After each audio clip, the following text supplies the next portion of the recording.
Houston, that's our hometown. A lot of us on the crew are from here, and we're proud to be from here, so we're happy to be taking care of it. Houston is known for a lot of great things. Unfortunately, Houston is also known as a city that floods often. Tropical rain events, heavy downpours, derechos, hurricanes, all of that coupled with our flat geography makes Houston very flood prone. Many of our neighborhoods deal with problems with litter and illegal dumping. We can plan to go pick it up one day and it rains again and it ends up in another neighborhood. All of this results in clogged waterways, and it's not just here, it actually floats out into Galveston Bay and ultimately the world. It's a citywide problem that really needs a community solution. I left home and I graduated with my degree, and then I came back here to do this. Not only to help in these neighborhoods, but to be able to encourage other people to do the same. I believe that together as a community, we can make an impact. We are the American Youth Works Green Wave Initiative.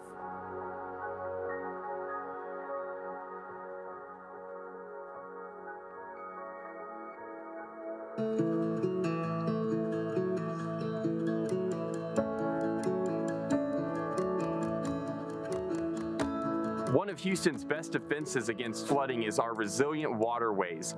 It's not just bayous, it's creeks, it's ditches, it's streams. All of this leads from here into Galveston Bay and eventually the Gulf of Mexico. But when these waterways are blocked by litter, sediment, and illegal dumping, you'll see flooding and more property damage. The goal of the American Youth Works Green Wave Initiative is to help address all of these problems in a way that empowers the community, engages the community, to feel also like they're part of the solution instead of overwhelmed by the problem. They take it from start to finish.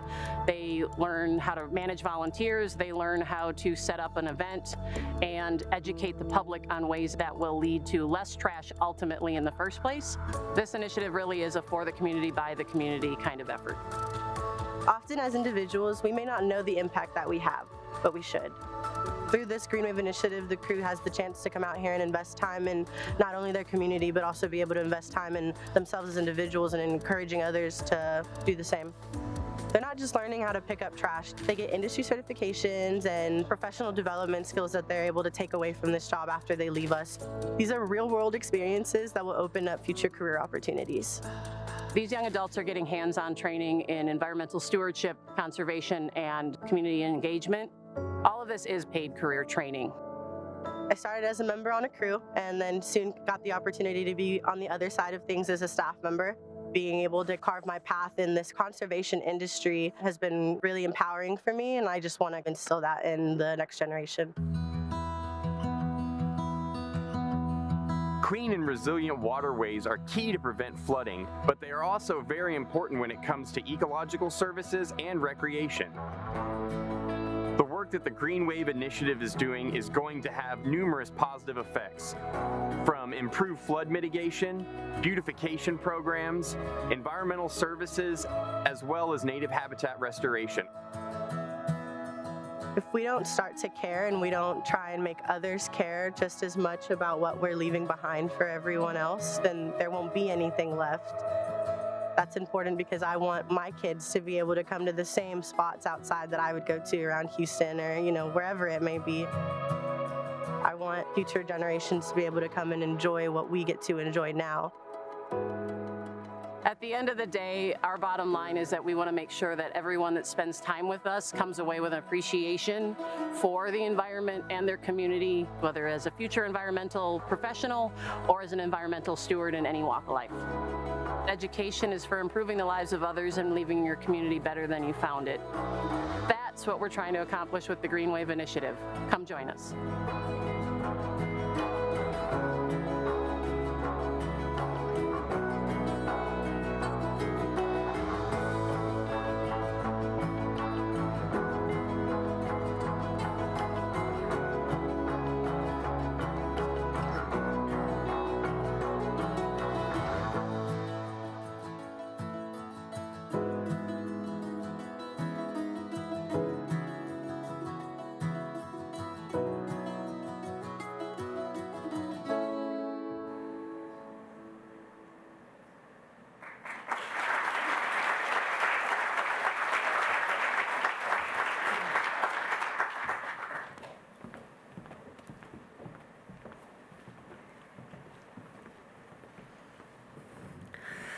All right, hello everyone and welcome back from lunch.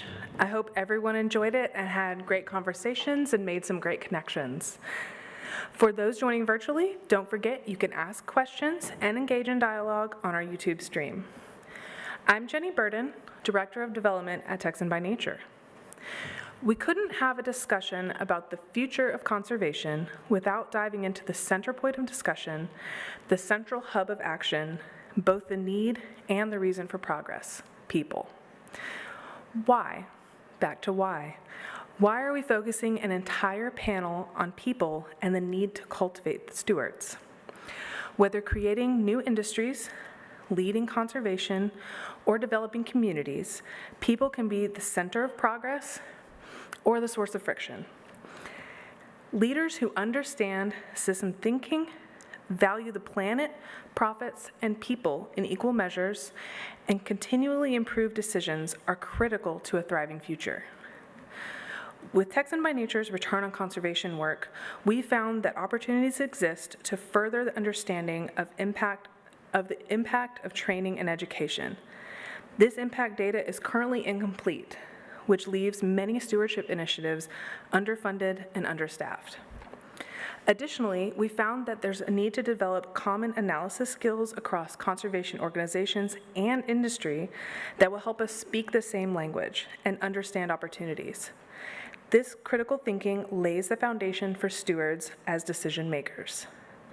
Our next speakers have created these stewards and leaders from youth to on-the-ground workforce to the corner office.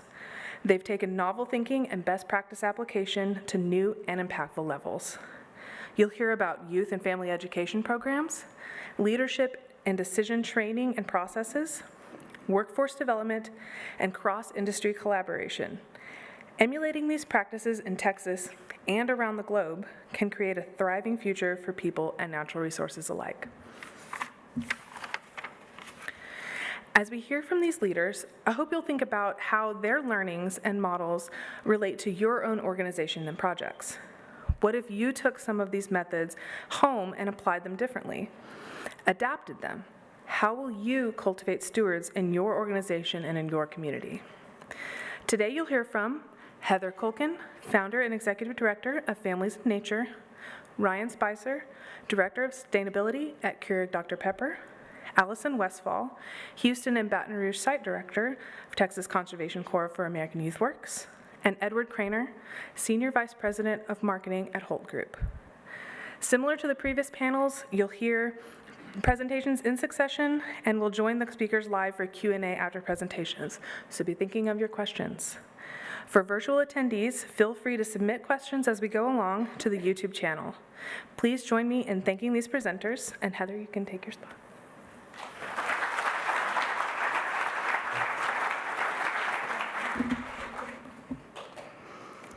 Hello, I'm Heather Kuhlken. I'm the founder and director of Families in Nature, and I want to start by saying thank you so much to Texan by Nature. This is very exciting and a huge support to our small team, all of whom are here right now. And so I wanted to start with our mission and vision. So our mission is to connect people, connect children and families to nature and to each other through playing, learning, and volunteering outdoors. And it is our vision to inspire all people to fall in love with nature and foster the next generation of conservationists. So the premise of what we do is that a love of nature is the foundation of all of conservation work.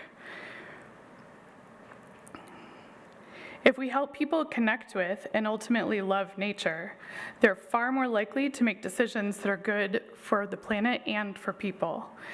Time in nature also increases mental and physical health, as well as climate resilience for communities.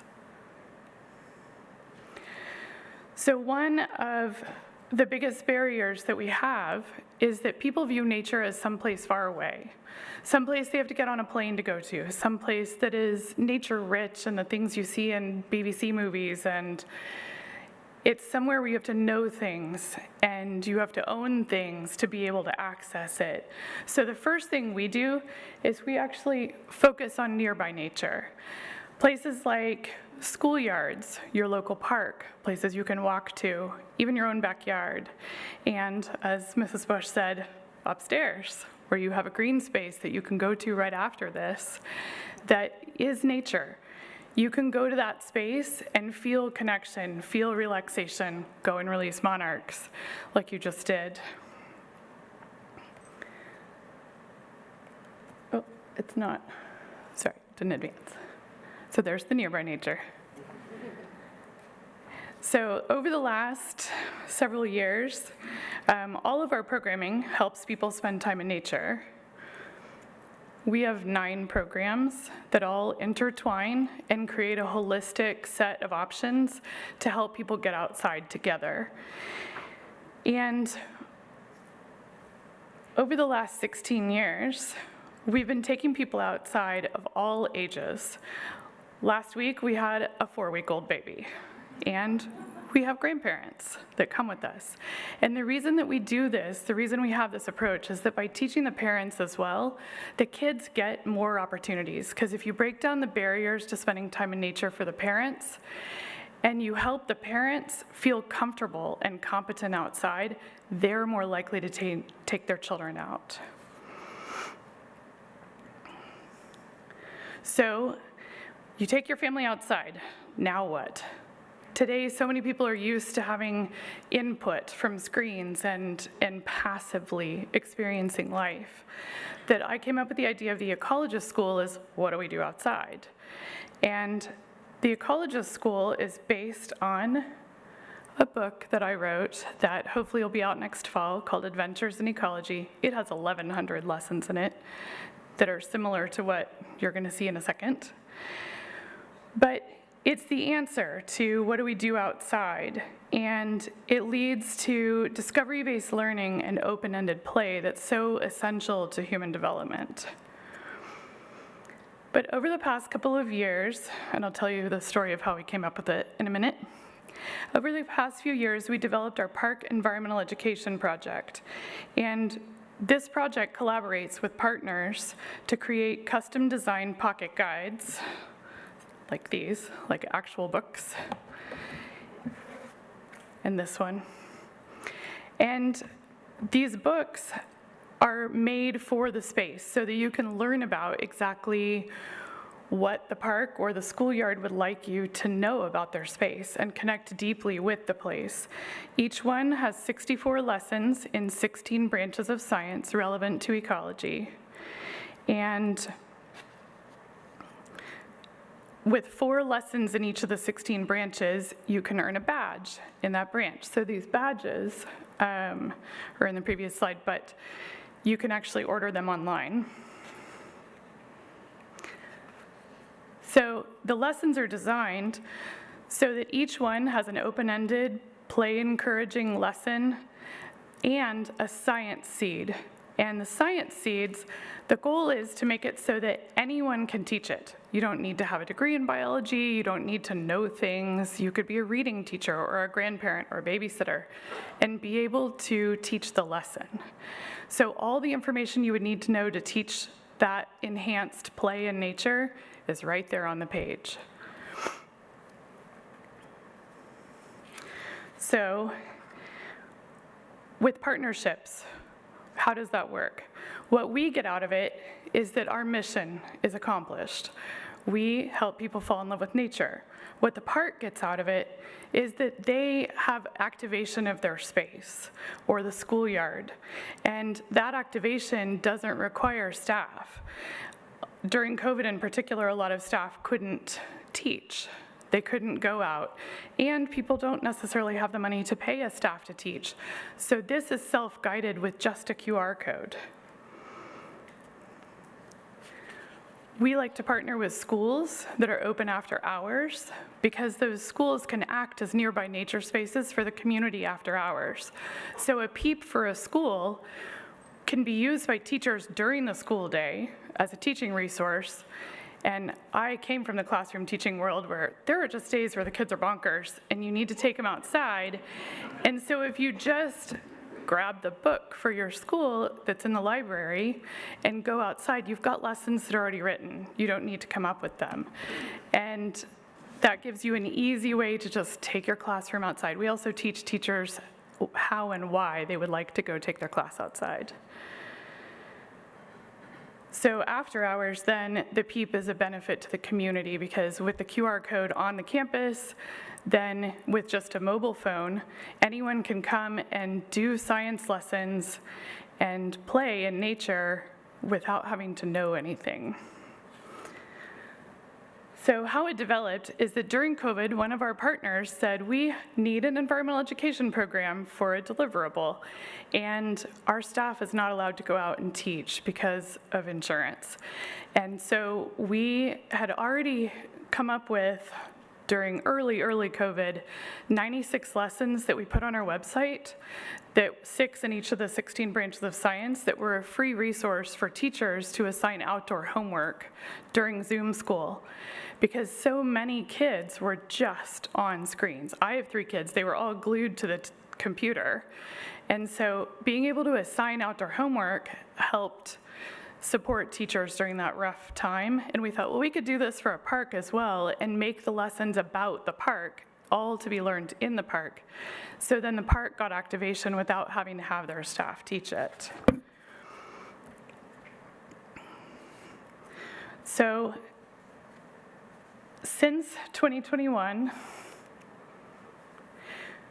so just in 2.5 years, our PEEP program has had more than 7,000 participants, and Texan by Nature helped us realize that we had 2,000 acres of schools and parks reached by the programming, and including the ones that we're currently working on, we have 12 PEEPs across 3 ecosystems, and we have put the whole program onto a new website called ecologistschool.org.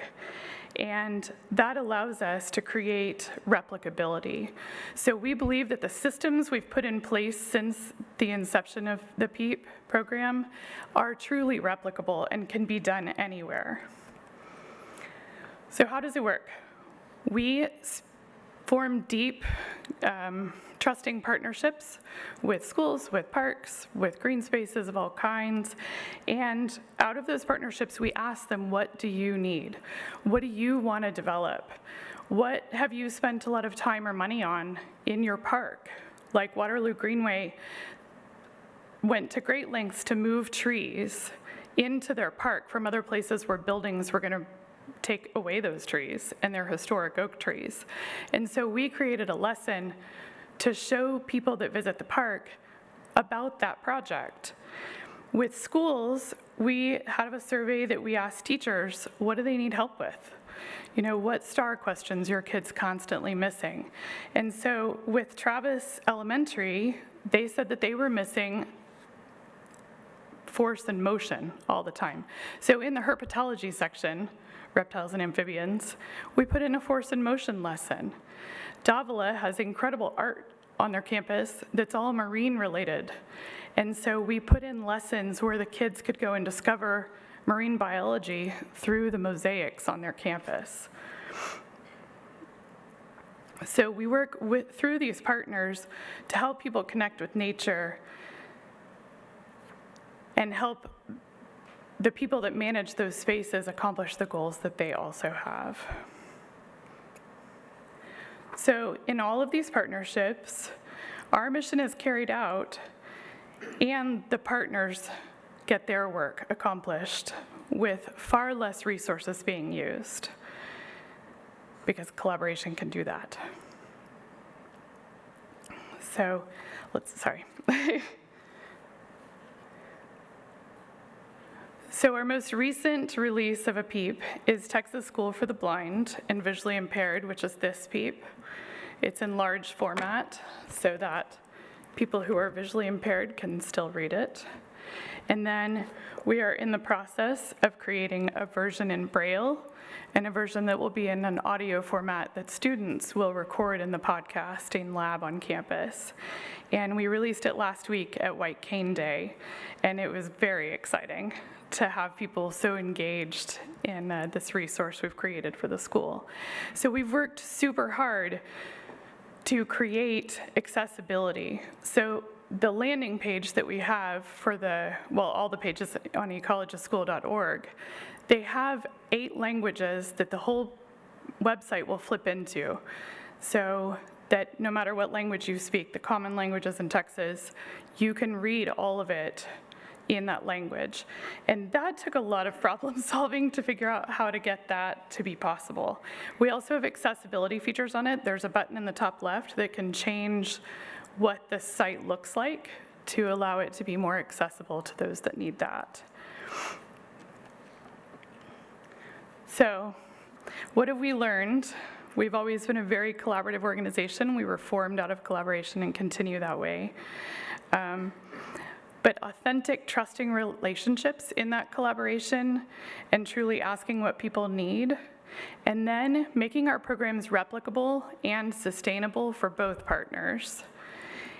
And then the last is making accessibility and equity at the forefront, making sure everyone can participate in nature because nature needs everyone and everyone needs nature.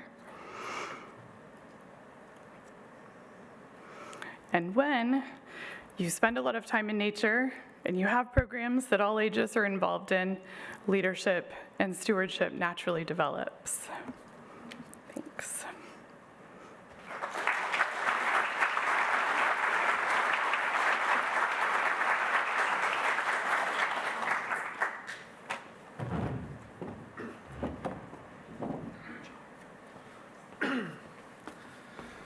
Good afternoon. Adventures in ecology is my new favorite phrase. I'm going to use that one today. That was awesome. Thank you so much. Good afternoon, everyone. My name is Ryan Spicer. I'm with Keurig Dr. Pepper. The name kind of gives it away on what we make. But I want to talk to you a little bit today about building stewardship and conservation work that we do at Dr. Pepper. I have been at Dr. Pepper for about 3 years, and my team mostly works on climate work, so climate change strategies and mitigation. But my favorite part of what I get to do is work on water and water conservation. We do water efficiency work within our operations, but water in the community outside of our 4 walls is really what I love to do the most. So with that, I'm going to share just a little bit about how we go about sustainability at Dr. Pepper. And I want to talk to you and share you some examples about a project that we've done recently in Mexico, which is a really great example of building stewardship. Like I said, you probably know, you probably heard of Dr. Pepper, and you probably have heard of Keurig, and those are our 2 major brands. But we also have a large portfolio of different types of brands, some that we own, some that we license, some that we partner with. And the point here is not to make you thirsty and want to go out and buy Dr. Pepper products, but if you think about what it takes to make all these products, you know, obviously we have complex supply chains around ingredients, but we are not a business without water. We have to have water, right? You either make our product with water or it has to be with water. There's no way to have this product without water. So water is super important to us. Now, I've been doing sustainability work for about 15 years or so. It's so great to be able to come here to this group and see so many former colleagues and friends, and I've got to catch up with so many people that I haven't done a good job of keeping up with, but it's wonderful to see this. And I think through like what we've done in sustainability and environmental responsibility over the last, let's say, 2 decades, and it's changed a lot. I think, our thinking around what does it mean to address sustainability has changed. I was a big advocate of the triple bottom line of, people, planet, profit, and I think that framework still holds up today and is very relevant. But we're starting to see there's more detail. There's more in between those spaces, and it's hard to talk about one space without talking about another. We used to use a Venn diagram to talk through these things, but our current way of understanding it in terms of the intersectionality of all these different things is to use this color wheel approach. So programs like water conservation and climate change and circularity and community engagement, they all interrelate with each other. And we don't necessarily operate in a vacuum anymore where I have my responsibility on climate change and my colleague works on biodiversity, and the 2 things never meet because obviously that doesn't make sense. The same thing goes with working with communities and engagement. livelihoods, biodiversity, water impacts, like these things are all intimately related with each other, and we can't really separate them, and we really shouldn't. We should look at them together as a myriad on the spectrum of different ways we should approach sustainability.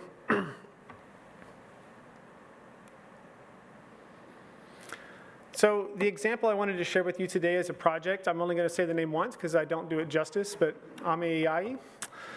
This is a water conservation project in Mexico with a partner of ours called Calce Bajío. This project is a multi-year, multi-stakeholder, multi-benefit collaboration in the state of Guanajuato that brings together farmers, science, technology, and ultimately with the aim to reduce soil degradation, conserve water, improve crop yield for farmers. And it's a wonderful project that started a couple of years ago when a consultant reached out to us and said, hey, I know you guys are doing work in water conservation, and we have another client of ours who's doing work in regenerative agriculture. And I was like, okay, cool. Like, tell them I said hi. They said, no, you don't understand. Like, the work is very similar to what you've been doing. We do a lot of regenerative agriculture work at KDP. It happens typically in places where we grow coffee. So I wasn't really thinking, broadly enough. And he said, no, look, we have this partner who's doing the same sort of water work that you're doing. They are doing it for regenerative agricultural benefits. They work with farmers, but they don't work with all the farmers. And they really only want to work with barley farmers. This is another beverage company. And they said, we really want to work with barley farmers, but farmers don't always want to grow barley. So how do we apply regenerative agriculture broadly across this huge agricultural region and do so in a way when the farmers aren't necessarily producing crops we want? So we have interest in this part of Mexico because ultimately the watershed collects and funnels water down to where we withdraw water at a production facility near Guadalajara. And we said, okay, how about this? You work with barley farmers and we'll fill in the gaps. Like, we ultimately want the same thing. So together with two different interests, with two different aims, we can essentially provide benefits to a really broad spectrum of farms and farmers in this region. This region in Guanajuato is really about 2.5, 3 hours northwest of Mexico City. It's in a very large basin that's surrounded by a ring of old volcanic mountains. It's a very fertile area. There's a lot of agriculture. As I mentioned, there's a lot of barley, there's a lot of wheat, there's a ton of strawberries, and an absolute insane amount of agave. It looks kind of blue-green for miles and miles out there. It's really impressive. But the project itself is looking at a lot of different aspects of responsible farming. Ultimately, what I'm looking for is water benefits. And at a corporate level, I'm looking and saying, I have water targets that I need to meet. I need to report to the board of directors and to the executive team on progress we're making towards these water targets. I need measurable metrics that I can report. So I need someone to calculate and quantify a benefit of water. How much water did we save on this project? And that's what number I need to know. But if I go about my work that way, ultimately we'll be unsuccessful. Working with farmers is very interesting. We're talking about people who've been doing this a certain way for many generations. So showing up at a farm, especially with my Spanish being as bad as it is, and saying, hey, just use less water is not necessarily going to work. So luckily our partners in Grupo Modelo had been working there for a few more years than us and had some really good experience. We worked with farmers to show them a lot of different techniques. The interesting thing is that farmers here in this part of Mexico, do not pay for water. They use as much water as they want. They don't have to pay for it. They do pay for electricity, and they do have to pump a lot of water. So we worked with them to show them and demonstrate to them a lot of different farming techniques that ultimately improve their fields, improve their crop yields, and help them find new and interesting ways to save water. The traditional way of watering in this region is flood irrigation. And it's essentially a big pipe. You turn it on for 12 hours, and then you wait, and then you go back and you turn it off. And that's how you water huge, huge acres of fields. And so we worked with local implementation partners who did a lot of science. And we looked and said, what is the soil condition? What's the soil absorption rate? How compact is the soil? What's the slope of the soil? We worked with Grupo Modelo to better understand the varieties of barley and other plants that they were growing. We looked at intercropping to add nitrogen back into the soil. We looked at vegetative cover. We looked at other types of irrigation techniques, and ultimately we came back to farmers with a plan that said, if you'll follow this plan, based on the weather, based on your soil, based on your crop type, we can help you save money on your electricity bill and improve the condition and quality of your field, improve your crop yield, and ultimately learn together new and better ways of farming. So that's ultimately what we started to do and what we're still working to do today. But it's, like I said, the corporate jerk who shows up at the farm and says, please use less water, I can't do that and expect these projects to have long-lasting benefits. I want projects that are going to be in the ground and lasting and have a long-term impact for many, many, many years to come. And the only way we can do that is by working directly with the farmers and helping them learn and show them that, hey, we're not here just to give money so that you can save water, so that we can write a report and show numbers. We really want long-lasting change that is beneficial for all. And that always starts with, in my mind, going and talking directly to the farmers and understanding what's important to them and how do we meet their needs.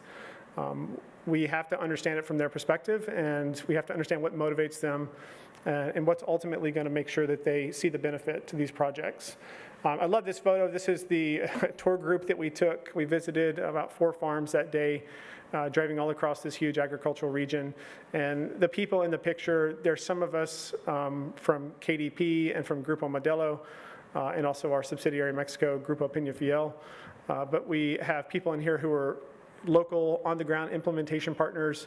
There are regional NGOs who are working on water stress issues. There are local farmers in this picture. And together we all went and visited all these farms and saw the different techniques and strategies. And I talked to farmers who'd been farming the same way for many generations who were super excited to try all the new and different things that we were proposing for them to do. It was great to see the enthusiasm and for them to reach out and to be able to try and do new things. But ultimately, it doesn't work without them. And so building stewardship is the foundation for how you create long-lasting, meaningful change. So a couple of takeaways, just sharing. This is one of many projects that we do. We have over a dozen different active projects right now across the US and Mexico, everything from agroforestry to different irrigation techniques to invasive species removal. But this is one of my favorite ones to talk about. I think definitely my first recommendation is to take a holistic approach. You have to start local and then zoom out. It's very difficult sometimes when you're looking at a portfolio of projects to get zoomed in on each and every project because you can only spend so much time on there. But I think my recommendation is to start with what are the local needs, what are the local challenges, and then zoom back from there and say, how does that translate to what it is I'm trying to achieve and the way I'm trying to measure success in my own program. Definitely start by listening. Shared success is ultimately, like I said, going back to shared challenges. If the farmer's not paying for water, I'm not going to make a good argument that they're going to save a lot of money on their water bill. I think it helps to really focus on what is it that ultimately the problem that we're trying to solve individually, and then look for the commonalities and what can we solve together. Align activities with values, critical for long-term success. Absolutely. I mean, I would not have thought I'd be doing a regenerative agricultural project 2 years ago. I have colleagues who are really experts in that, and I don't feel like I'm technically qualified to do some of the work that they do. But ultimately, that's what it meant for us to be effective in this region. It's a very heavy agricultural region for us to do this. And thankfully, we had some really good partners, Grupo Modelo, to go in here and say, look, what long-term success for farmers means ultimately better farming. Show and don't tell. So we did a lot of experimental projects. They set up demonstration plots and demonstration fields showing all different types of techniques. We used different types of plowing techniques ultimately to not break up the soil any more than we absolutely had to, which ultimately preserves the moisture in the soil and allows the soil to retain more moisture in the future. But to convince people how to do that, we had to show them. So we worked together, we built plows, and we plowed, and we planted, and we showed them the yield. We had some really great pictures of people, digging up plants and showing how healthy the roots were and showing how much more production there was going to be from that soil that had not been tilled and had not been overtreated. And lastly, I would say build a sense of pride. farmers are extremely proud of what they do in the communities that they work with. And we wanted to make sure ultimately that we gave the credit back to them. You know, it's ultimately, it's on them to do this. It's their land, it's their livelihood. It's very important to them.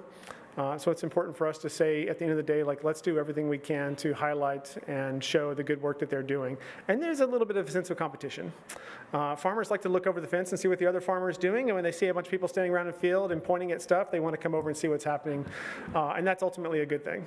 So with that, I want to say thank you very much for having me. Thank you very much for Texan by Nature. A big shout out to the Texas Water Action Collaborative, and I'll be happy to answer questions at the end. Thank you.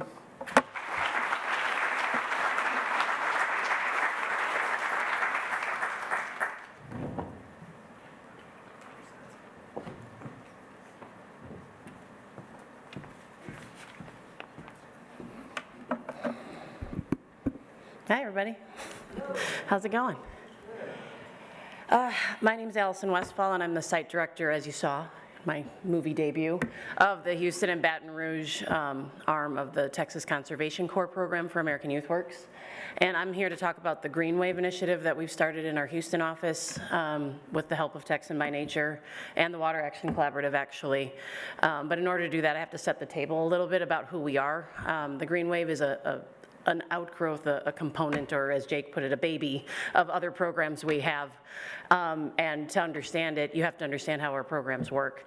Our mission is to basically have opportunities for people to grow and serve, and we focus mostly on young adults. We go as low as 16 with some of our partners in the Alabama Coshada tribe, and up to 30 or 35 if we have veterans. We mostly operate AmeriCorps programs, and we mostly operate in a crew-based model. So our people hire on with us for terms of service with AmeriCorps from anything from a summer to they may be with us for a couple of years, trying different options out. But somewhere in the middle, like 675-hour, 900-hour, 1,200-hour terms are where we spend a lot of our time. And we do have some internships and individual placements and other programs, but in this case, that's the bulk of who we see across multiple locations. And so when the young adults come to us, they're receiving on-the-job training and professional development while receiving a working, livable wage for 40 hours a week. So it's kind of part education and part training, on-the-job training. Oops. There we go. And as a part of that, as a lot of people have said, I was really excited to hear about the systems thinking part of the beginning. Often we talk about being apart from nature and each other as opposed to a part of a whole. And so we make feedback from all of our partners, which include our participants, our project partners, which are like conservation partners in here, such as the Audubon Society and local parks government like the Forest Service, as well as our community. And then we have our own needs, our own staff needs, right? So we make sure that we get constant feedback. What do you need and what are we missing? Partners, what are you missing when it comes to on-the-job training? What are the skills that they need that you're not seeing, or the roles you're having a hard time filling? As far as the community, what are the needs you have that we can help with, engaging you with? Partners as well as our partners as in our participants. Our participants are our most important component. We ask them, what do you need to learn? What are you missing? Are you learning it from us? And do we need to change it? And the Green Wave, which as you saw in that video, is an initiative where instead of the day-to-day work that they've been doing most of the time, removing invasive species, planting new trees, things of that nature, they were telling us, the participants were, that they needed communication skills and they needed opportunities to engage the community just because they wanted to feel more connected. And we were hearing similar things, and we as an organization wanted to have more exposure in the community so we could be more connected and be more responsive. So the magic of Green Wave Initiative kind of came out of that, because it was a way to teach communication skills while teaching community engagement skills and volunteer management skills and other skills, while helping with cleaning up, as you saw, a rather significant litter problem that we have in Houston, unfortunately, which, as also mentioned, is not a Houston problem, it's a worldwide problem. If we don't stop it here, it runs into our neighbors in Mexico and Galapagos Islands and things of that nature, which we learned from our partners at the zoo. So, as a product of that, we came up with the Green Wave as a way of doing all those things in one fell swoop. And so, as an opportunity for our young adults to learn, we didn't just have to teach our staff how to do this, we had to teach our participants who come in every 6 months how to do this. So at the end of the day, we're trying to create 6 new people who have skills in volunteer management, community engagement, project management. So the thing on the right is actually we're trying to create waves of environmental stewardship. It starts with our members. They are learning because they're planning the event along with the help of our staff, and they're leading the events. So our staff is there for moral support, but largely we're out of the way if we're doing it right. So we do this with them, and they created that that graphic you see on the side. It's actually a flyer that they put up at the events. We said, what would you like to teach from? Because we include environmental education in that space. They did some work, they did some research, they created a version of this graphic, and our amazing design team just cleaned it up a little bit to make it a little easier to use. And now that is one tool that they then take to the volunteers who learn from them.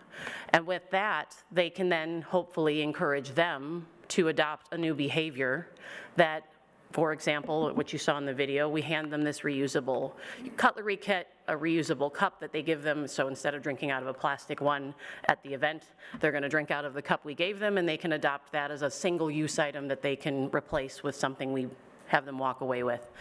So then after that, we also give them an invitation to adopt that strategy and invite someone else to either join us on a cleanup or join us in something that they can do from a day-to-day basis to make an impact. We also love, the most important thing is that we love to support young adult career development, and as a lot of people have said here, one of our biggest things is we want to make sure that whatever walk of life they leave with transferable skills, that they become stewards, whether they are working for the Forest Service or one of our project partners, or they're coming into one of these rooms working for one of these other companies with that mindset. And because of that, we want to make sure that there aren't barriers to participation. So they spend time with us, full-time, long-term paid career, long-term paid career training. They get a monthly stipend, they get free health insurance, they get educational service awards at the end that they can use for post-secondary education certifications, and we provide them certifications. One of our partners is, as we speak, Biopreservation, who is featured, is literally taking a load off our staff right now by teaching them Stream Team certification and riparian training. So they are covering our participants right now in the learning so that they can come out with these kinds of certifications that make them more employable no matter where they go.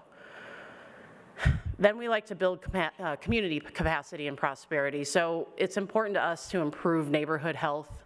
One of the things that we focus on in a lot of ways, if people aren't familiar with the Justice 40 initiative, it's a useful tool for us to identify where the intersection of all of these hazards come from.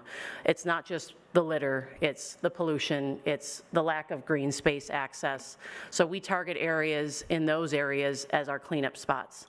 The most important piece is that we're trying to reduce flood hazards and illegal waste disposal as far as removing it, but we're also trying to increase in accessibility to those green spaces. We want to make sure that people feel safe and comfortable going in, and part of the cleanup allows that to be something people can then, to the next step, increase community stewardship. If they see the place that they are in their neighborhood that feels something like like she already mentioned, I have ownership of this place, and I want to make sure we keep taking care of it, especially when you have young adults leading. It changes things.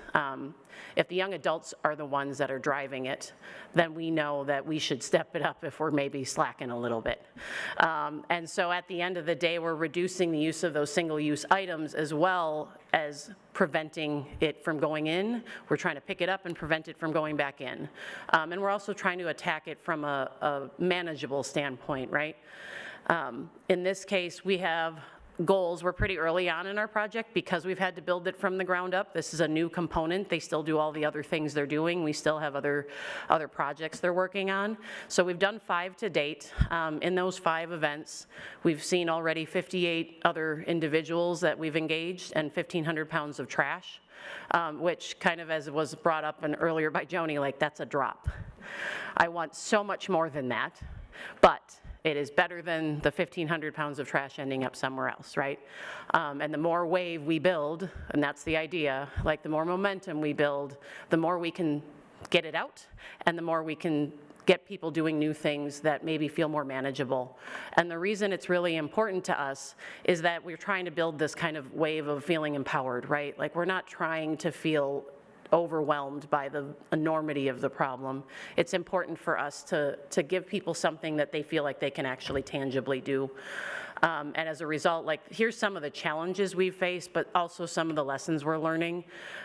One, don't be too big, right? Like, so in this case, weather is one of those things I cannot control. I don't know if any of you can. If you can, please let me know. It will make things a lot easier. If you haven't been to Houston, it's a bit warm, and it rains a lot, and when it rains a lot. And what we have found when that happens is, one, it's a safety concern when you're taking people out. You want to make sure you're not having heat issues. You're not having some poor participant get sick from that, or one of our participants, right? You have to worry about, it was perfectly great yesterday and now we had a hurricane. Well, we have to reschedule. And also, interestingly enough, trash moves. We had 2 different events where we had scouted it out, not once, but twice, including 24 hours ahead of time, this great right kind of trash, and that gets into the ideal locations. We need the right kind of trash, because if you're coming, we don't want you to be overwhelmed by something that's scary. We want it to be a manageable piece of trash that's not too gross, and it's not too heavy, and it's enough of it so that you have something to do, but not so little that you feel like this was a waste of your time, right? So what we do is look for that, and then we have to find a safe, accessible park with parking if you're gonna come, and make sure you can get to it, right? All these things are not things we usually can control, as well as access. We don't own land, so we have to create partners that will allow us access in those places and help scout for us. When we showed up 48 hours, 24 hours before an event, the rained the last night, all the trash moved when we showed up. So we had to find a new site on the spot with people who were already there. The site got a little grosser that time, but everybody was a champ and they did a great job, but those are the kinds of things that we did not think through when we started.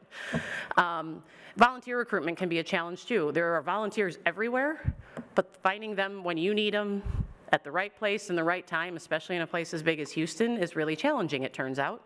They're there, we just need to find the connections to make sure that they know when we're doing stuff, because we otherwise miss the boat, right? And time, in our case, because it's a new thing, and because it's workforce development, it is teaching people how to do things. You saw in the video, what we do is we have them learn as they do, and then after they debrief. They say what went well, what didn't go well, what do we need to do next time. We built a checklist once, but we didn't build a checklist with names. That meant we brought too many tables and not enough clipboards because we didn't assign somebody to something. So the next time, now we know we have a checklist, but you have to assign who's doing what, right? So those are the kinds of things that take a lot of time. I don't have to train Evan, who's here, once, and he learns how to do it, and now he's awesome after 3 months. I have to start over every 6 months, and by I mean all the cool people that are on my team. I do less of it. They're great, but those are things that are investments in time, in people, that make it more than just, I gotta find the right person for the job. We're training 6 people every 6 months for the future job at one of your places. So what we've tried to do is narrow our focus, make sure we have the right tools for the job, build systems and logistics building for that kind of thing, where now we've employed some tools like GivePulse. We've put that on for volunteer management. We were sending out Google Forms and texting people individually before. Now we have a platform that's built for it and opens up our network for, and we're just starting to launch it this week, so hopefully it works out. But those are the kinds of things where we're getting the tools from outside when we can, we're building tools with inside when we can, and then we're trying to build in the predictability as much as we can. So we are partnering with partners who have an eye on the parks, like Houston Parks and Rec Department. This one we know is in rough shape all the time. You can come anytime you want. Those are the types of things that we're trying to work on, and that's where the partnering and narrowing the focus of, instead of having 27 partners, let's have 3 really good ones that can help us do those things. Because as far as trying to be everything to everyone, it's great an idea, it's really hard to execute. So we've honed in on who are we targeting. We've opened up our waiver to let little kids in as well as adults, because we were missing people at the parks who were there with their families. Lastly, just really all of the help that we could get from you to keep that initiative growing, to keep the wave going, as it were. We would really love anybody who wants to help with recruitment and volunteers in any kind of way. If you can reach out to people, your neighbors. If you know anybody in Houston, send them our way. The QR code will literally send you to signing up. And also help support, like, what we want to focus on is something that we love it if everybody did it perfect, but none of us are perfect, right? Let's just get one action that each of us can take, one less bottle, one less throw away something. And then ultimately, partnerships is the biggest thing. If we can have as much as possible, partners for helping for funding, for partners for outreach, for education. We love to bring in people to teach our people. Any of those ways would be wildly appreciated, and thank you for your time.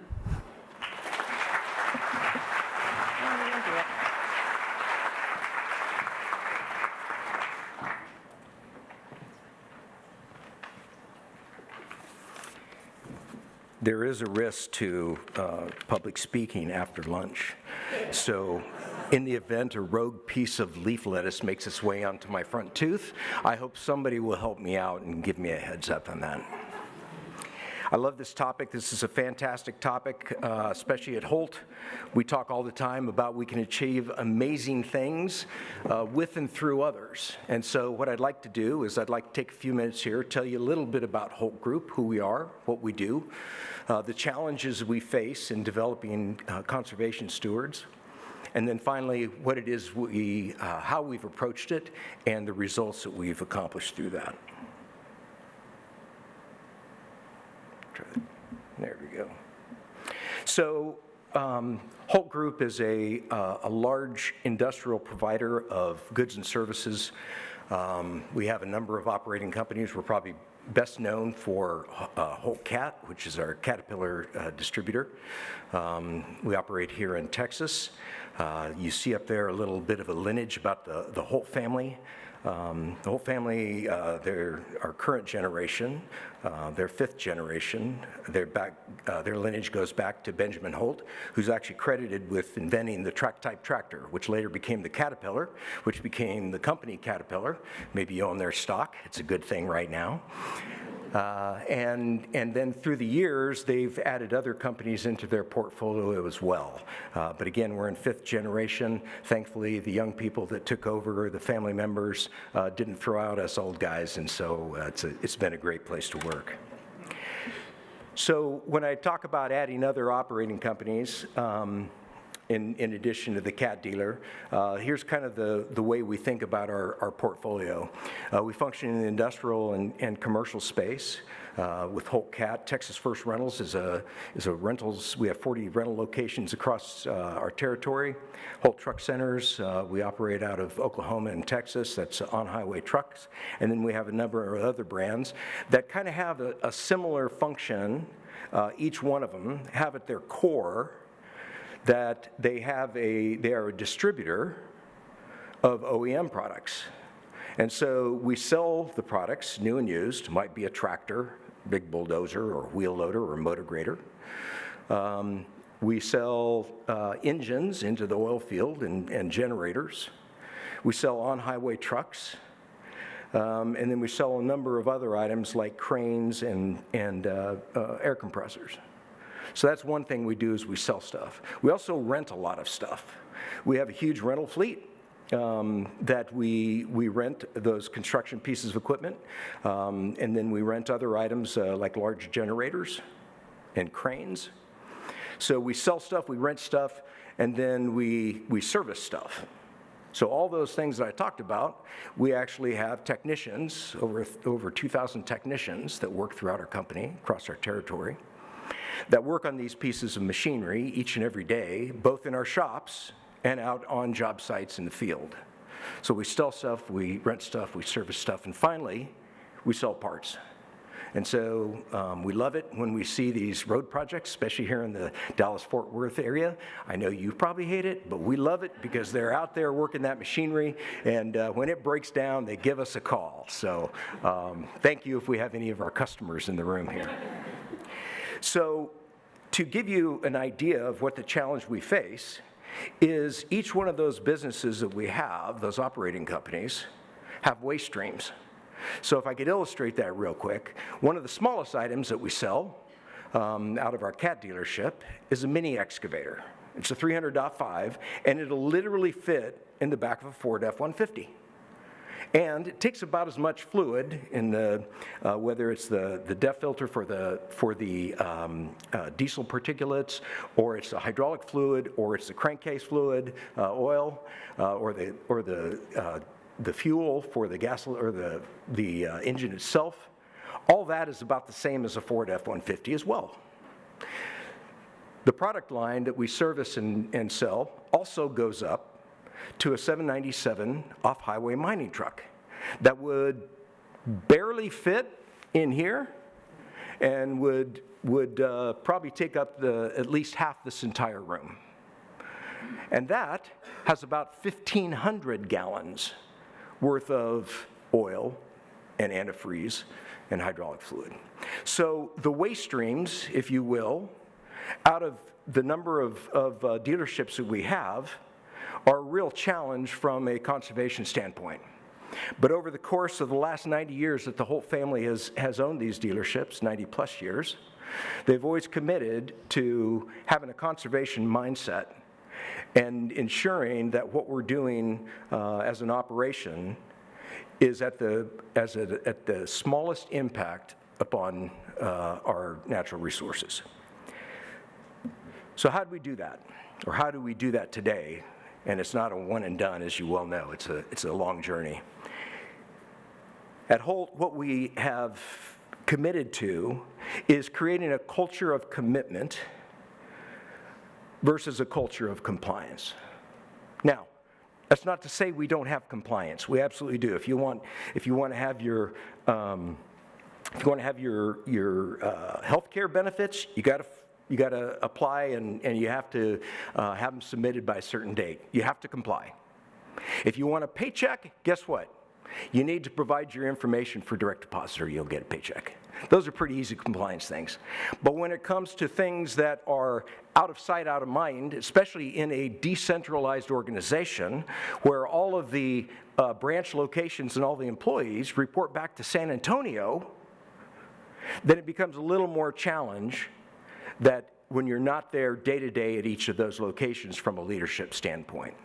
So what we found is if we can get commitment, Joni mentioned it at the beginning of our day here, in that it is the why, then there's less of an emphasis on compliance. So how do we address that? Back in 1988, Peter M. Holt was running the company, and that's our current owner's father. And he decided to instill a set of 5 values, and they're operational values. They're really about our behaviors and how it is that we want to interact with each other as employees, how we want to interact with our customers, and then how we want to interact with the communities in which we operate. And so these 5 values have been in place ever since then, and they become the filter in which we gauge how we're doing and how successful we are as a company. Ethical, success, excellence, commitment, dynamic. I'd like to point out 2 of those that have been critical for us in developing stewards for conservation. Ethical, by doing the right thing, and then commitment by being here to stay. 90 years on, we want to be here another 90 years at least, so it's important that we live out these values. So again, I mentioned that we have a number of waste streams that we need to deal with, but we have to figure out how to do it in a decentralized organization. These are the major areas in which we operate, but we have in total over 5,000 employees with over 100 locations throughout Oklahoma and Texas.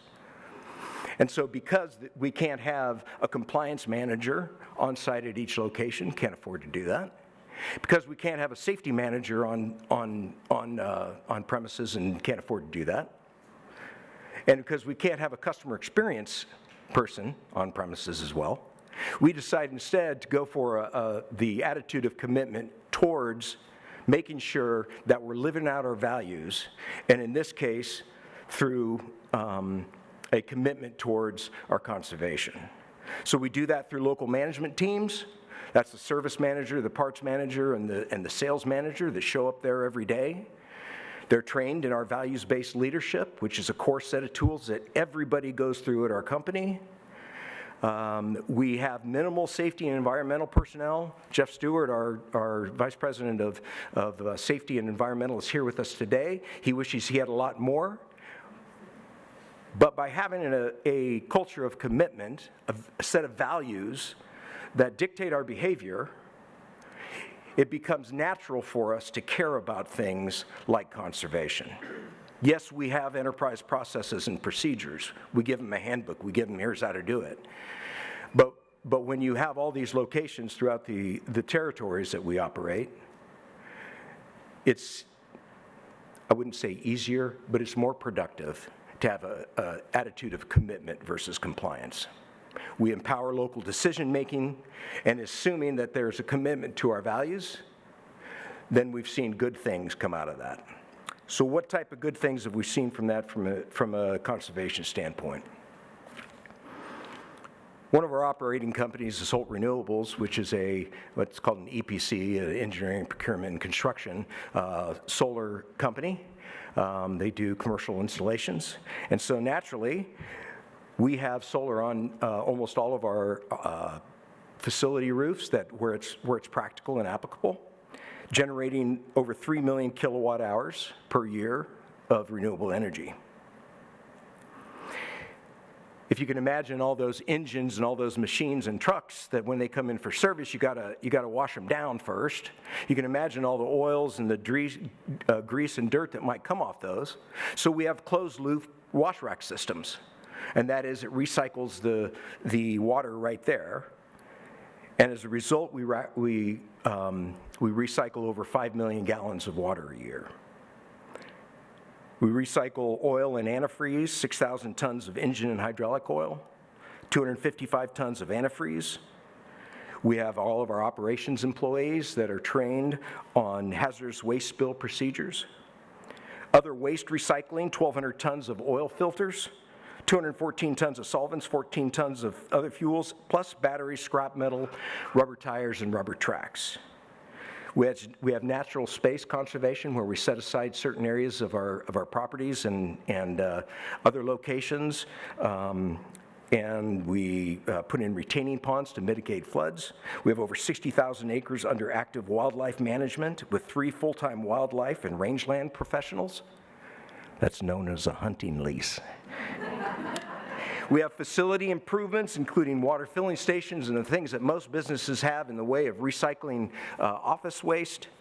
And then, of course, we try to limit idling. You'd be amazed at those big old field service trucks that our customers have or that we have when they pull up to wait for parts. Sometimes they idle there, and we try to mitigate that as well. So these are the results of our efforts over the years, over the decades, to create a values-based culture that focuses on ethical, doing the right thing, and commitment, being here to stay, training on it, and ensuring that our teams are living it out day in day in their work. Perfect? Absolutely not. Are we there yet? Long ways to go. But we're happy with where we are. We're excited about what Texan by Nature has here as far as being able to generate a conversation about these types of things, and we look forward to what's next. Thank you.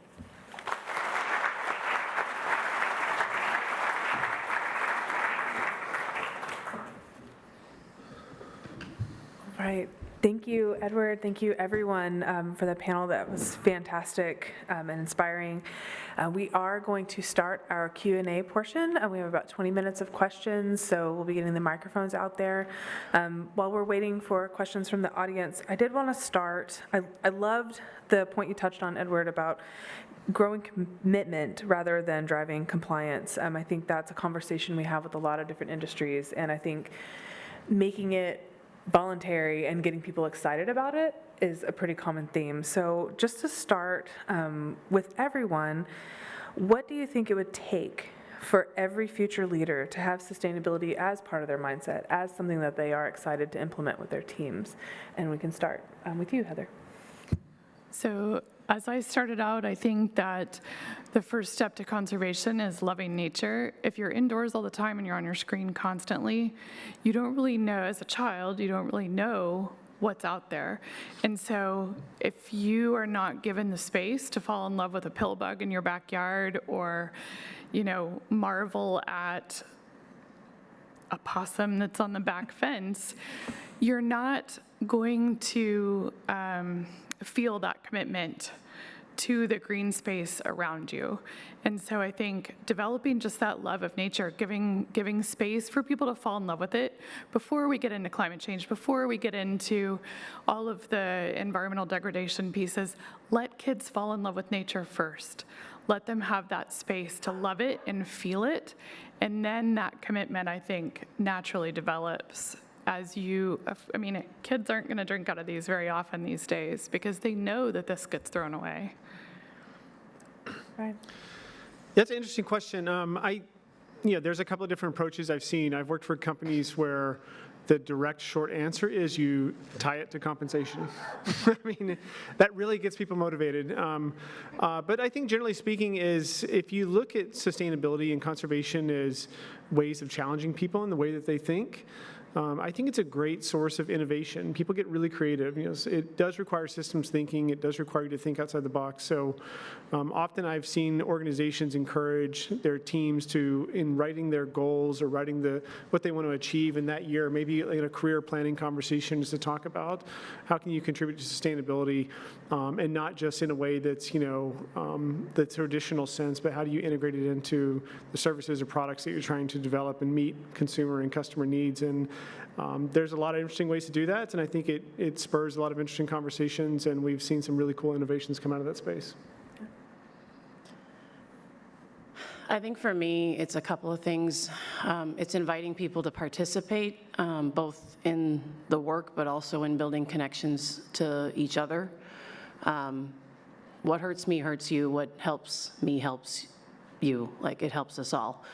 And a lot of what I see is more feeling disconnected. And when you're disconnected, it's hard. It's not that people don't care. It's that they maybe feel overwhelmed and disempowered. And so when you invite people in, like ask an individual rather than a room full of people, when you ask your neighbor, can you come with me? Can you do this with me? When a child asks mom to plant a garden, mom starts to eat better too, right? So we actually do a better job, I think, at caring for each other than we do for ourselves sometimes, and then we lose those connections. It makes it harder to care about the world around us because it becomes overwhelming. So like I mentioned a little bit, giving a small single act, that builds momentum. So if I start one little thing, now we're channeling my health promotion background, just so we know. But like I give you 5 minutes on a treadmill, that's way easier than saying you got to do 30 minutes for an hour every day. If I do 5 minutes, I can do 6. If I replace one bottle with a reusable one this week and invite somebody else to do a meeting differently. We're not asking you to change the world, we're asking you to just do this meeting, try it once and see how it sticks. Use a bag this one time, as opposed to you've got to change everything to reusable bags. That's my biggest an invitation, and making sure everybody's voice and barriers to participation are gone. Because in my mind, I want people to choose to opt out as opposed to feel like they're not welcome. Yeah, I think there's two fundamental beliefs about human nature. One is that people want to do the right thing. There's good people everywhere, and people want to do the right thing and don't show up every morning trying to decide what it is they can ruin in our world or our environment. I think the second thing is people are highly competitive.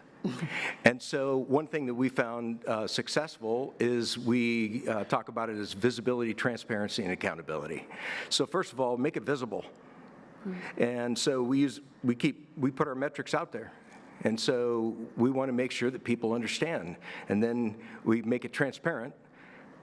Who's on the winning end and who's not. And then it's accountability. It's who wants to drive that up. Who wants to, from a competitive standpoint, who wants to be the best location from whatever it might be? It might be safety, it might be customer experience, it might be from a conservation standpoint, but people are inherently competitive. So when we can make it that, there's not 1 ounce of having to crack the whip or make it punitive, heavy-handed. It's all in just focusing on the nature of humans. Nobody on the Texan by Nature team would know anything about being competitive. All right, do we have questions in the audience? Okay, raise your hands. All right. Well, while you guys are thinking of questions, if each of you want to share, what is your, and some of you did this already, but what is your biggest lesson learned or mistake in a stewardship program development, and how can others learn from that? It's kind of a heavy question I'll give you. And we'll start with Edward this time. Well, I was just thinking that I probably have more failures than successes. So I would say that so I've been at Holt for 16 and a half years, and I came from a large telecom company headquartered in Dallas, so you can guess who that might be, which was a fantastic place to work, but was very compliance driven. I mean, you had the SEC and the FCC sitting over your shoulder. So I think that the biggest mistake was looking down on others when they didn't think what I thought was important. And so that was a sense of arrogance that, boy, if you only knew what I knew, then you'd commit to this. And you're not committing to this, so therefore you're not as smart as me. So it took me probably 2 or 3 years. I have scar tissue on my head from hitting my head against the wall. But that's probably the biggest failure. Awesome, thank you. It's awesome. No, I mean, it's great. No, it is. Mine is actually similar, I would say. All of my jobs, as my friends put it, I managed a mobile medical clinic in Malawi, Africa, so it's Southeast Africa, and I was pretty new, and although I was planning on making sure community input was important, the first thing we did was put in a permaculture garden at our clinics, and the second thing we did was do it like everybody always did it. What you're supposed to do is pay them and do these things, et cetera, and essentially force people by, meeting their needs of a different kind to engage with this program. The first round of it, the adoption of said program went from very few people to even less people. So that was good. And we learned that, what we should do is go to them and invite them, and those who really care will come. And part of it that we built in, and this was leading with a Malawian leading this, he was like, that was a good idea, this will be probably better. So listening to the feedback where he said, we'll go to the chiefs and bring the community and invite the people and say, if you want to, this is a commitment on your part. So you're voluntarily joining, and part of it is you also have to invite other people and teach other people. We went from having 8 people that petered out and it was hard to get them to come the first year to having 30 people, most of them women, who invited more people and kept doing it in other areas that were way outside of our control. So in short, it's like coming in and saying what I think you need and how you should do it versus coming in and saying, is this something you want? And how would you like to participate? So that it's, like you mentioned, it lasts forever, as opposed to when I stop showing up and you're really being courteous to me as opposed to really wanting this thing. So. Thank you. I feel very similar. I mean, I think there's a tendency to want to rinse and repeat on some of these projects and to show up and say, I know what this project is, I know how it's going to go, I just need you to do it. And I think that the biggest mistake is just not asking enough questions, not involving enough people. We've tried to get a lot better at involving really, really local people in our conversations, like the people that work in our facilities, to ask them how do they perceive shared water challenges in the basin, either at work or in a personal capacity. Like, what is their perspective of someone who lives and plays and works in this part of the world every single day? Try to engage a little bit more in terms of our partners, but also other organizations that we haven't worked with before to understand like what are the actual situations that are happening here. It is very tempting to want to show up and be like, I know exactly how this is going to play out and what the solution needs to be. But many times we find that we don't necessarily understand all the solutions because we're not asking the right questions. We're not actually solving for the problems that we should be solving for. So I think, my recommendation to anyone is to ask more questions. The biggest mistake we make is not asking the right questions or enough. So I would say for us, I've been aiming at, for 16 years, figuring out how to make Families in Nature replicable anywhere, literally. And we started with the asking questions instead of assuming we know what someone in a different space or a different partner would want, going in and forming those relationships and asking, what do you need, what would you like? And it's been very interesting over the last 16 years, the answers I've gotten. Mm-hmm. And what we did wrong with the PEEP project is we underestimated how long that would take. Mm-hmm. And in doing so, we underestimated how much it would cost on staff time. And so that has led our staff to be pretty overworked. And that's a typical nonprofit problem. I think everyone in the room who's a nonprofit could probably say that they're pretty overworked. And so what we needed to do is really have back up and have some intention setting about really how much is this costing? Look at all of our timesheets. How much time is it really taking? And then cost it out if there's a sponsor that's paying for a PEEP or a grant that's paying for a PEEP or a partner that has money from other sources, foundations, et cetera, to pay for this program to be developed, really accurately costing it, which is a business problem, right? That's in every business. And so it's still wildly less expensive than, let's say, a full-time program person for a year, and it's something you don't have to do again and again. Once we make it, it's there, and it's on the website. It's a free resource for anyone. So it is very cost-effective, but we priced it wrong to begin with, and so it wasn't allowing us to grow our staff as the demand for the project increased. Mm-hmm. And so by pricing it accurately, it allows us to actually increase our staffing as our partnerships increase, which makes it more sustainable for us. And so. Thank you, everyone. We have just a couple more minutes left. Do we have any? Okay, got one back here. Go for it. Hi, I'm Melanie Ferguson, Dallas Water Commons. First of all, thank you all. Thanks to the Summit for having all of us here. I'm always inspired every year. To each of you, thank you for making the small things scalable and then the really big things coming back down to the human scale and decision making. So my question really is for Ryan. The scalability of what you did in Mexico, can you speak to some of those metrics, like what it meant for the farmers in terms of impact to their bottom line? And then also, maybe the volumetrics or how much of an impact it ended up being for you and our Dr. Pepper Keurig and Modelo. I'll try. The Modelo team is really focused on the metrics around agricultural benefit.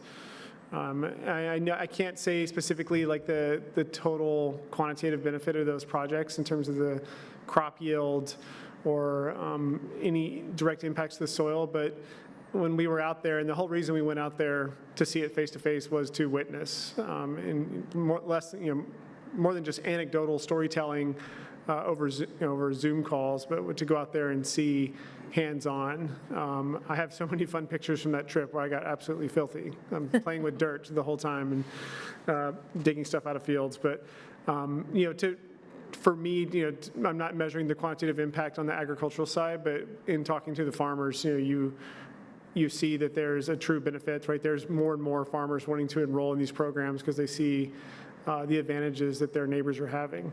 What I am trying to quantify is a volumetric water benefit. Over the course of the period, we measure over 2 seasons. There's 2 growing seasons in this region. And so we'll measure a base case beforehand. So we had some staff out there, local technical staff, who are measuring baseline water measurements using meters on the outside of the pipe. And then we're working with them to understand the soil conditions and the crop types and the flooding irrigation style that they should use. They're still using flood irrigation. They just use it much more efficiently than they used to, with the option to convert to other measurement techniques. But we are essentially measuring cubic meters of water, or megaliters at this scale, of water availability capacity that's available for the watershed that otherwise would have been used historically in the past and wasted.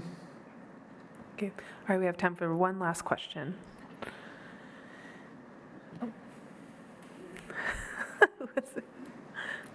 Hi, everyone. Park Smith with American Youth Works and the Texas Conservation Corps. First, I want to thank Ms. Bush and Joni for the incredible work of bringing lots of new resources to the conservation movement.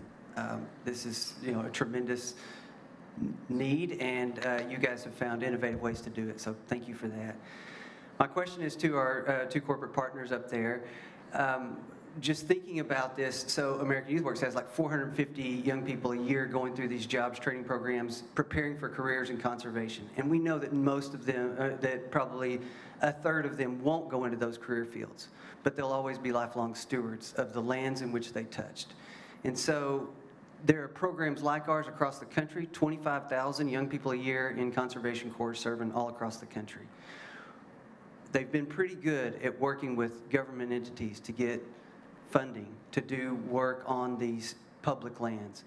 Where Texan by Nature has done an incredible job is bringing in corporations and private donors to really support this kind of work. And I think my question to you guys is, it brings dollars to the local communities where those corporations are.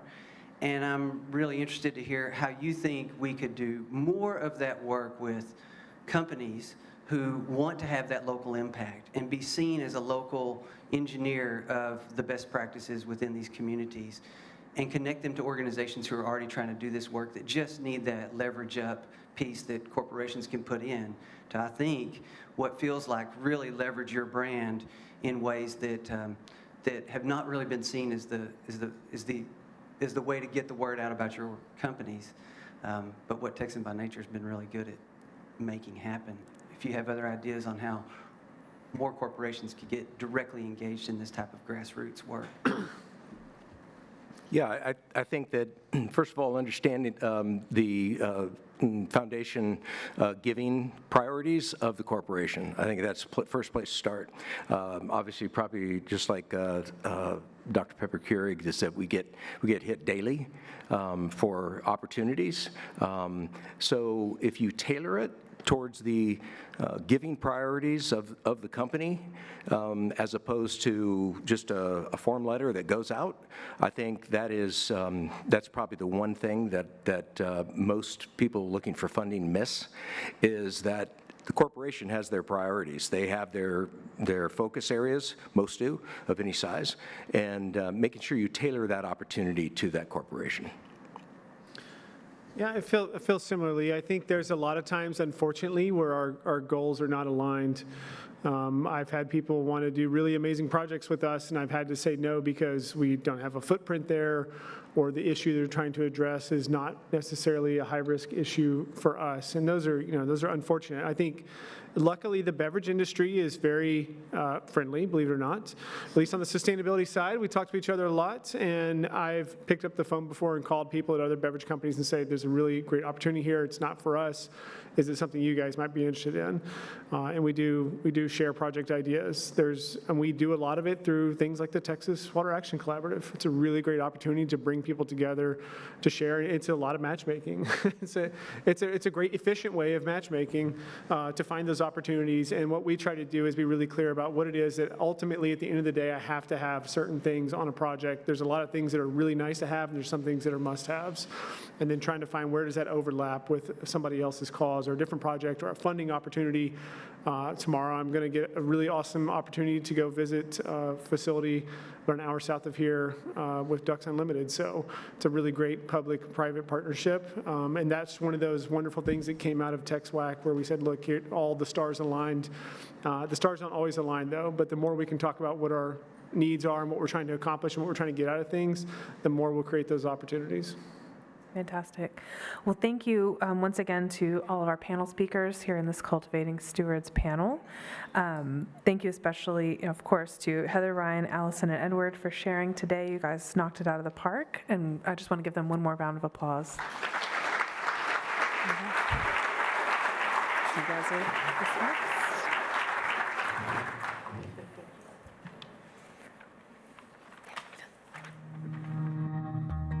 We've always lived in big cities in the concrete jungle, and getting access to outdoors isn't easy with 2 young children. As a parent, one of the biggest challenges is we're always competing with devices and video games, and it could be tough to compete with all of that, but for their well-being, we have to. Tejas' love for nature happened almost overnight. He went on his first camping trip, and that was it. Anything that makes it easier to continue their love for nature, that makes a world of difference. So I've always sought out help from organizations and people around me to make sure his love for nature persists. I'm really glad we found Families in Nature and all the free resources they provide.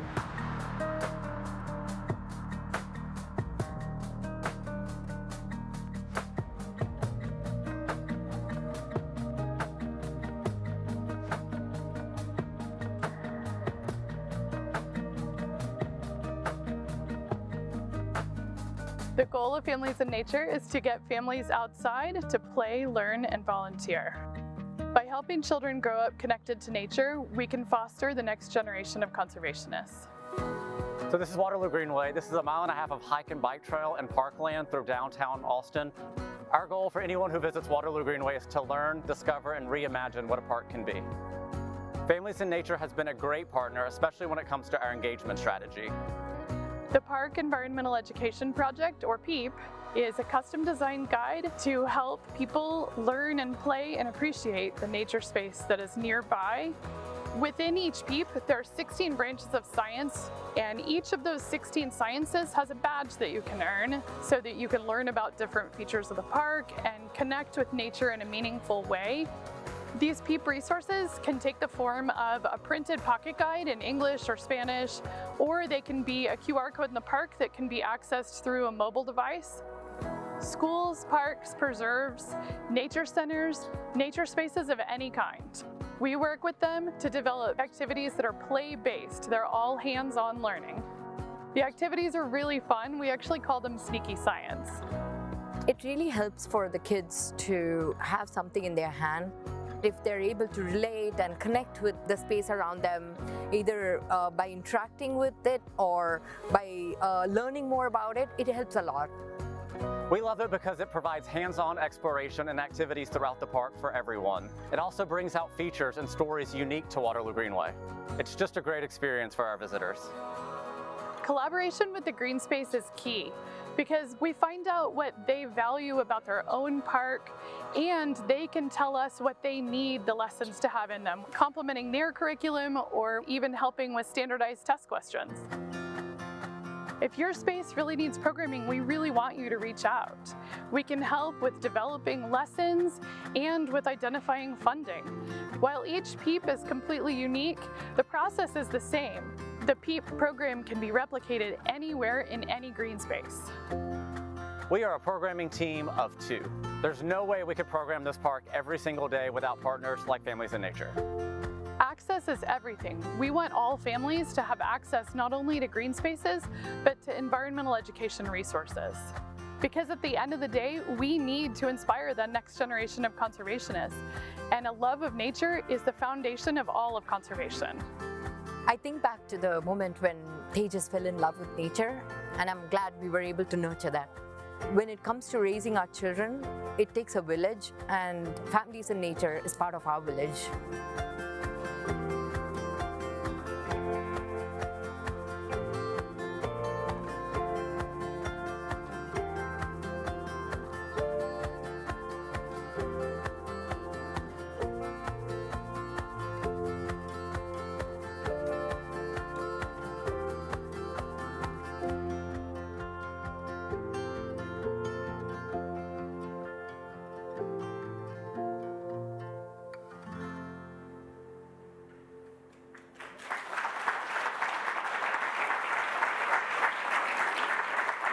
All right, we are going to take a break and come back together at 3 o'clock Central Time for the final panel of the day, Generating Change.